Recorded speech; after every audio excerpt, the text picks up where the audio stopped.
This is Art Television.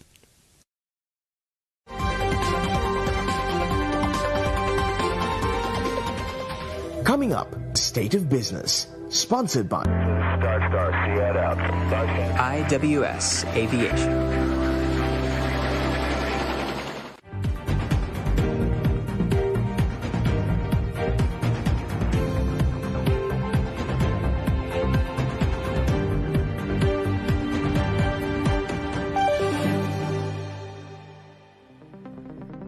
A very good evening and a warm welcome to State of Business on Art Television. I'm Yashain Ali and let's have a look at the headlines first. Inflation decreases in November 2022.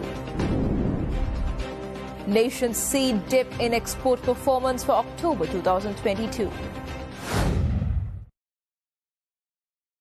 News in detail.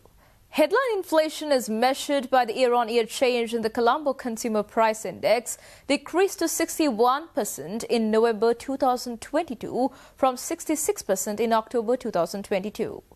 Thus, as reported by the Statistics Department of the Central Bank of Sri Lanka, CCPI based on headline inflation decreases for the second consecutive month. Year-on-year in November 2022, food inflation decreased to 73.7% from 85.6% in October 2022, while non-food inflation decreased to 54.5% from 56.3% in October 2022. The decline in the monthly change of the CCPI observed in October 2022 continued in November 2022, recording 0.5%. This was mainly contributed to the monthly decreases of the prices of the items in the food category, which amounted to 0.53%. Within the food category, significant decreases were observed in prices of chicken, fresh fish, dry fish. However, milk powder prices increased during the month. In November 2022, the non-food category recorded an increase due to price increases observed in the health and clothing and footwear subcategories. Nevertheless, moderating the overall increase in the category, prices of items in the transport and housing, water, electricity, gas and other fuel subcategories decreased in November 2022. Meanwhile, annual average inflation rose to 42.6% in November 2022 from 38.3% in October 2022. The year-on-year in November 2022 core inflation, which reflects the underlying inflation in the economy, decreased to 49.4% from 49.7% in October 2022. Meanwhile, annual average core inflation increased to 31.4% from 27.8% in October 2022.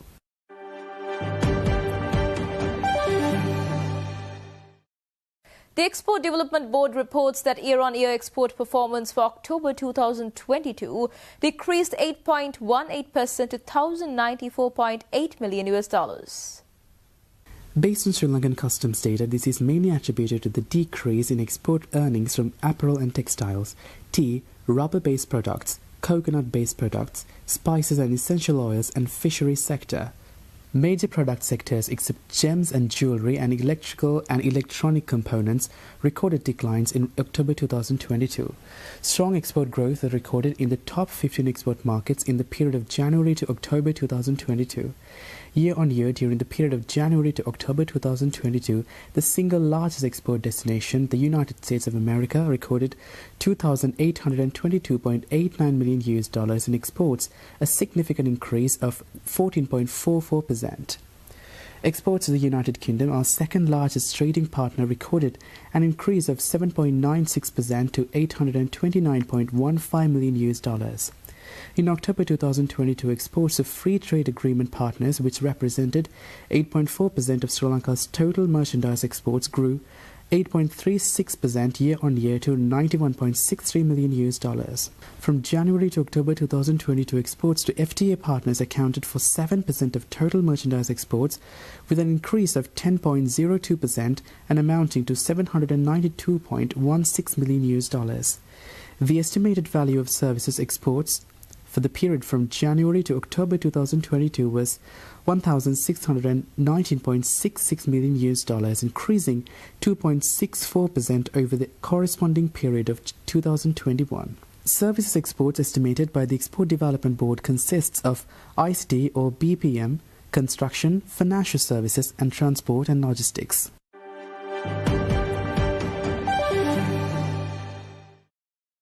The government yesterday announced that the southern and Ella tourist hotspots will be exempted from the 1 hour and 20 minutes nighttime power outages from today. However, the PUCSL says that from yesterday the CEB has not been granted approval for power cuts. Taking to Twitter, Power and Energy Minister Kanchana Wijesekara said that the countrywide power cuts of 2 hours and 20 minutes during the night will be continued till 15 December. Minister Wijesekara also added that there will be no power cuts during Christmas and New Year. Meanwhile, the government yesterday revealed that the cabinet approved a 2-phase hike in electricity tariff from January, whilst the regulator PUCSL said that move is illegal without its consent. The Parliamentary National Council Subcommittee on Identifying Short and Medium-Term Programmes related to economic stabilisation revealed recently that the Cabinet of Ministers granted approval for the move. As per the proposed move, electricity tariff will be hiked 70% in 2 stages from January and June next year in a bid to address the 650 billion rupees the CEB owes to various parties. Government representatives and private institutions linked to the power sector were summoned before the National Council Subcommittee to obtain proposals to address issues in the power sector. However, Chairman of the Public Utilities Commission of Sri Lanka, Janaka Ratnayaka, maintains that no electricity tariff hikes are being considered. By law, the regulator's approval is required and not that of the Cabinet.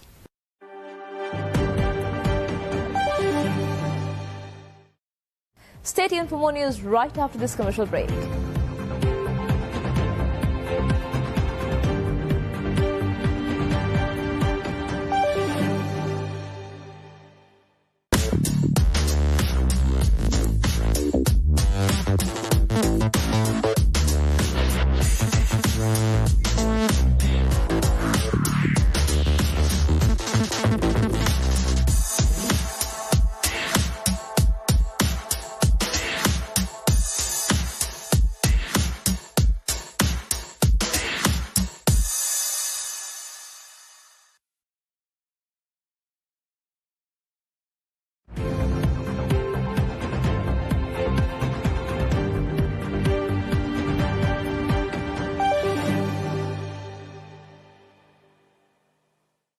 Welcome back after the break.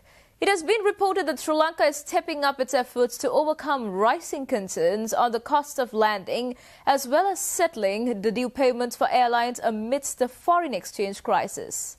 In doing so, the government aims to boost connectivity and attractiveness as a top holiday destination. Airlines operating in Sri Lanka need to be paid over $150 million in dues as a result of the ongoing foreign exchange crisis, thus resulting in most carriers limiting or having withdrawn their flights from Colombo. Over the past several months, payments for cargo and passenger travels have accumulated as the country has not been able to carry out remittances in foreign currency through banks. The airline industry highlights that this was due to restricted foreign exchange. Against this backdrop, most general sales agents in Colombo were forced to bear losses from the depreciating rupee. Payments made when the build-up started were at the rate of 203 rupees, but now it is at 360 rupees against the dollar. Minister of Tourism Harin Fernand has expressed contentment with many airlines still calling and increasing their frequency, such as Emirates and Qatar Airways. The minister maintains that the Jaffna airport will be ready for operations from the 12th of December. As per the Civil Aviation Authority, around 32 flights are currently registered with the CAA, including 21 scheduled passenger carriers, whilst more are likely to begin services to Colombo soon.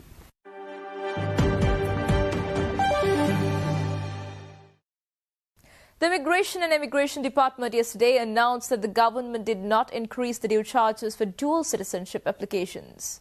Controller General of the department, Harsha Ilukpitiya, during Government Information Department media briefing said that the amount which stood at $1,950 was raised to $2,000.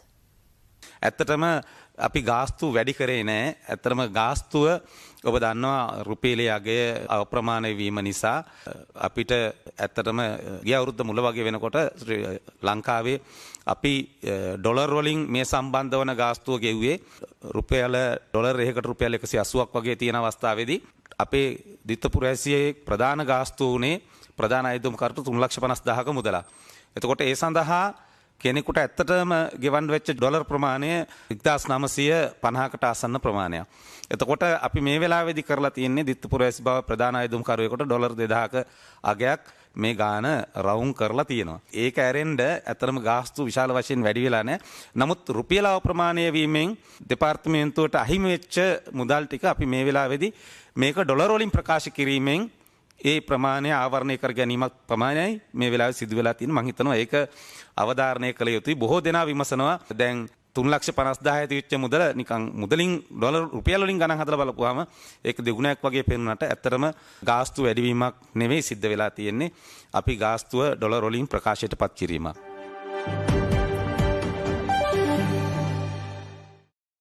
Half of democratic governments around the world are in decline, undermined by problems ranging from restrictions on freedom of expression to distrust in the legitimacy of elections.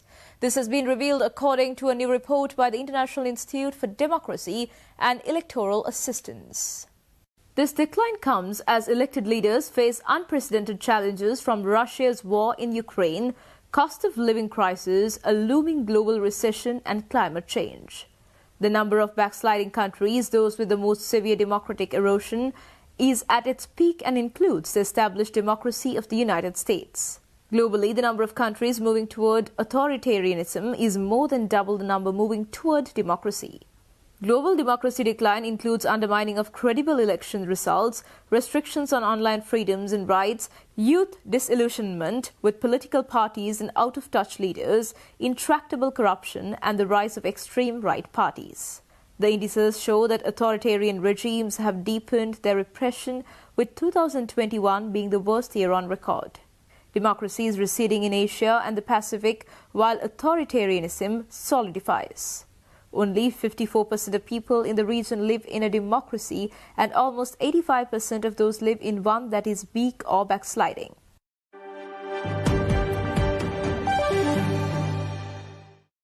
Stay tuned for stock updates.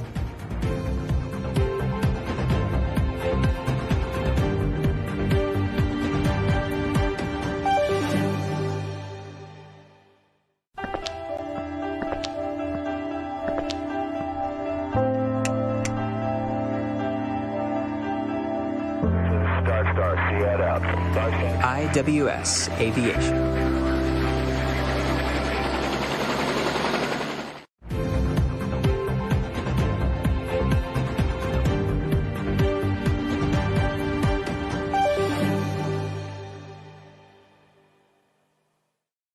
Trading at Colombo Stock Exchange ended on a positive note today. The all-share price index gained 52.56 points to close at 8,703.79, and the S&P SL 20 gained 9.66 points to close at 2,739.74. The turnover was 3.1 billion rupees and over 176 million shares were traded. Up next are Forex rates.